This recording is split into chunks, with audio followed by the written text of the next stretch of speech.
I have two questions because this is beyond Europe, as you know. My first question is, do you think the relationship between Nicolás Maduro and Putin is as strong as the Venezuelan regime claims?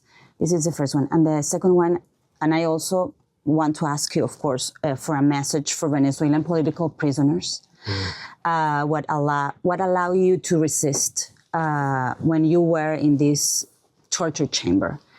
Also a message for María Corina Machado, the opposition leader of the Venezuelan party, who now operates, as you know, in hiding. What would you say to her? Claims. Absolutely. Well, first of all, our regimes are very, very similar. The regime in Caracas and the regime in Moscow. So many political prisoners, no independent media, no free elections, no real parliament.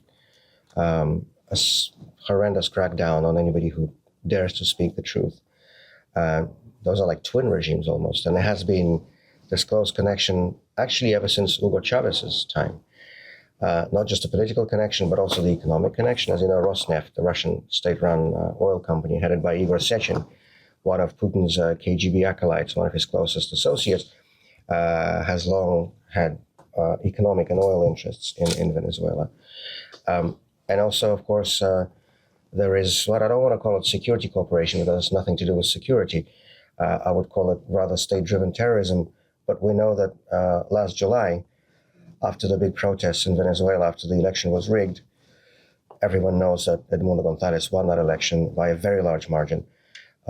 These peaceful opposition protests in Venezuela were forcibly put down by the Wagner Group, which is a paramilitary mercenary organization organized by Putin's former St. Petersburg friend, Yevgeny Prigozhin. But Prigozhin, is, of course, as you know, is no longer alive, but the Wagner Group still very much exists and continues its criminal activities.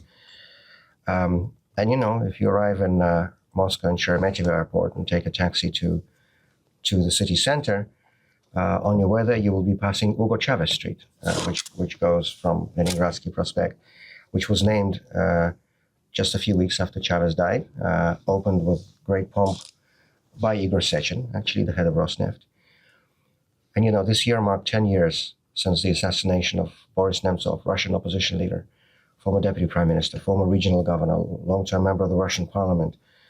You know, every day on that bridge where he was killed outside the Kremlin, people leave flowers and light candles in his memory, but the authorities would not even allow to install a small plaque to mark the site, to have his name. Time after time they have refused. So we are not allowed to honor a Russian statesman in Russia, in our own country. Hugo Chávez Street, no problem. They've done it in the next few months. I think that symbolizes the links between these two regimes. María Corina, we are in touch indirectly, of course, because you know her situation. And Yevgenia knows well Anna Corina Sosa, her daughter, and they have taken part in many public ceremonies together, including also the most recent one in Sedona, right? We were in Sedona together a couple of weeks ago in a forum in the United States. And so the message is very simple. You are on the right side of history, and these other guys are not. And even though evil may seem like it is winning for a while, it is not going to win at the end of this. And we know that the arc of history may not bend as fast as we'd like, but we know without any shadow of doubt that it bends towards freedom, towards justice, towards democracy. And I have absolutely no doubt the day will come when both Venezuela and Russia become normal, modern, democratic countries where people will have the right to freely speak their mind without fear of going to prison, when elections will be actually decided by voters, not by the fraudsters of the regime, where the democratic institutions will work for the benefit of the nation and of society. And I hope that we can build a real trust, cooperation, and partnership between a democratic Venezuela and democratic Russia. I know that day is coming, and I think it may come much faster than those dictators would like to believe.